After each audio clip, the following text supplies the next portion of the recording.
I love it. It's a sport, a hobby. To feed the family and as well as relaxation and enjoyment and to spend time with my family.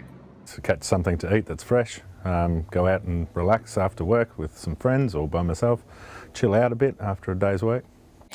I like to go out fishing just for enjoyment, relaxation, and I'm also a tag and release person, so I tag and release 95% of my fish. I've been fishing since as long as I can remember. I love fishing, it's my passion. I take my kids fishing, my fiancée fishing, and it's just time out of the house. You forget about what's going on land and it's just relaxing. Been brought up with it since I was a little kid. Loved it ever since. I do lots of land-based fishing locally. I've got a small tinny, so I get out in that when I can on the weekends.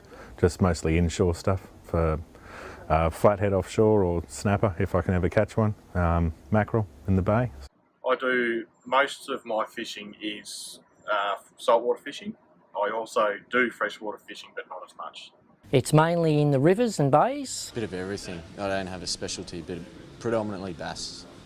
I do all types of fishing, saltwater, freshwater, from big game to trout. Every chance I get. 5-6 times a week. Yeah, that's a good week. Three times a week would be a not good week. Minimum 2 to 3 times a week. Oh, as much as I can. As often as I possibly can, at least once a week, sometimes more than that when I get a chance. Once a week I get out. Mostly local tackle shops and social media. Well, I've got an app on my phone that has the tides. I've got another app which has the weather. If it's bag limits, because I catch something I haven't seen before, I can usually just Google it if I've got reception. I know most of them, they're written on the back of my Alvi ruler. I used to have the tide times, which had the sizes in them, but I haven't had one of those for a couple of years.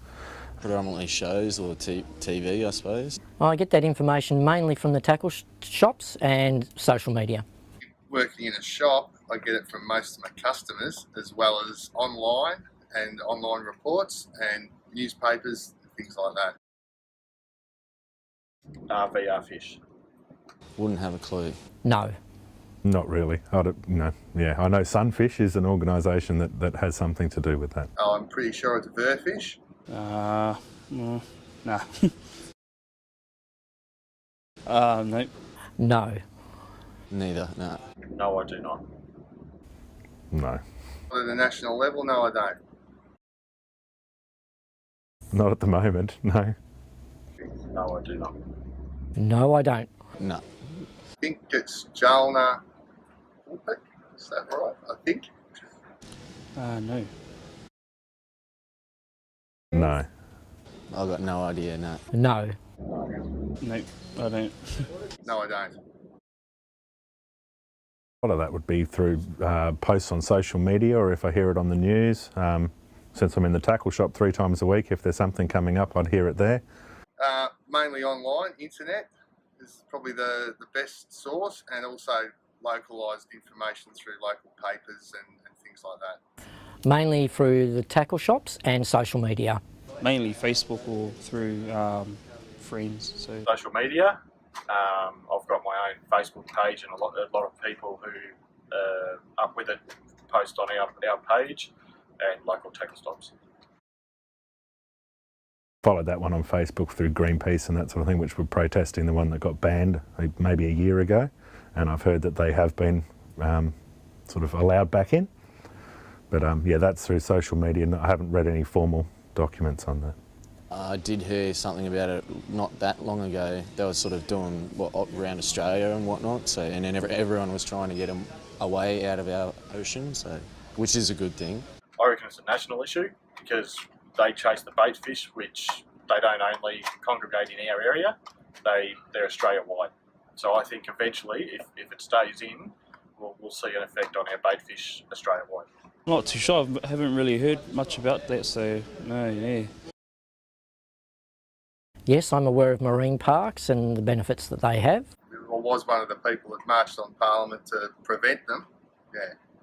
No, I don't know too much about them. I know where all the marine parks are, and the legal side of all marine parks disagree with 90% of them because of where they are. That's affecting our fishing. and spots we can actually fish. I don't know much about that either. So. As a current issue, no, I haven't heard. No, nothing at all. No. I understand that it's extremely important. We need them. As I said, I've been fishing the bay and Victoria my whole life, and I've seen the effect from having the netters in the bay of what it's not only doing to our fish stocks, but the habitat of the fish. I've only heard a little bit of it, but I'm not very familiar. The sort of forums so recreational fishers can have their voice heard, because obviously they're a significant stakeholder. I know economically they're probably more valuable than the pro ones, but everyone has right to get access to fish. So if there was a body that surveyed people and got everyone's sort of opinion and comes up with a some sort of multi-user model to balance the fisheries resource. Seeing more actual fishermen being invited into Parliament and having their word, I think that'd be more accurate on getting the word across as to how the actual fishermen feel about the issues we've got, instead of having maybe people who don't actually fish a lot themselves. I would prefer to see someone like myself who's always out there and actually sees the effect of what all these issues are having. The only way it's going to work is one body, one voice. I think Victoria really needs to work to unify their peak bodies, and I think there's too much infighting between all the bodies. I mean, there's different groups and splinter groups from Verfish that try and start up separately. If we could be a unified group with large numbers instead of little groups here and there that are split all over the place, we'd have a much stronger voice in Parliament. From my background as a teacher, the education I think is the way to do it. It's much better to teach someone than have a big stick to try to enforce it. The super trawler is an emotional thing because it's got the over exploitation and catching everything, and therefore the impression that it will deprive everyone else of their ability to go fishing. I love taking kids fishing. I take people fishing with me personally that don't usually get the chance, and kids are the number one to get into fishing. These days there's too much technology. You take them out fishing, they catch a fish, they have fun, they're out in the sun, they're not stuck behind a computer. So taking kids fishing for me would be number one. Stop the trawling. Yeah, I reckon stop that. I think getting as many kids fishing as possible is probably one of the main things there. There was the super trawler, that's huge. I think we're already starting to see an impact on that in our bait stocks. The biggest issue is the netting in Port Phillip Bay at the moment to me. It's an ongoing concern to everyone. There's just too many of them out there and we really want to get rid of them. If there's something that's happening, like we keep up to date with the jetty developments and what's happening in our local area, so the staff certainly know about that. But sometimes there's flyers at the counter that tell us what's happening. Yeah, they do. Yeah, and also get emails, signed up to regular reports from the tackle stores, which keeps us informed on all these issues, especially these local ones. Yes, sometimes they will let us know, and then also the big one is social media. We find it all out on social media. I think we just have a chat. It's more of a friendly chat here. Yeah. Yeah, most definitely. Yeah, definitely. Yeah. Also, the tackle stores have their web pages and social media sites, so that's another way to get news out there. I think it's more personal, like case per case basis, because you don't want to get a flyer every time you come in or come out. Like, it's a bit much. I think it's access to waterways. We don't want to reduce the access anymore. It's the availability of time to go, environmental access. So if we've got an environmental issue in the creek and you can't touch the water for whatever reason, which has happened before, that'll certainly stop people fishing. If there's not enough access points to launch boats or to go fishing on a jetty, obviously that'd have a factor too. But I think it's a work-life balance thing, and fishing is for recreational people. It's the play activity, so it will go if there's not enough money to afford it or not enough time to be able to get out there. The access to leisure time is a big one. Having a young family myself, I think our access to our waterways, we have a couple of really good boat ramps, but we could certainly do with more because now we've got more boat traffic on the waters what we did 10 years ago. A lot more people are fishing now, and I think some of our local boat ramps could really use some upgrading. Pollution.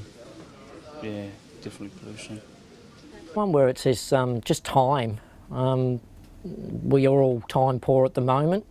Work can take up a lot of our time, so I think that one would be the major one.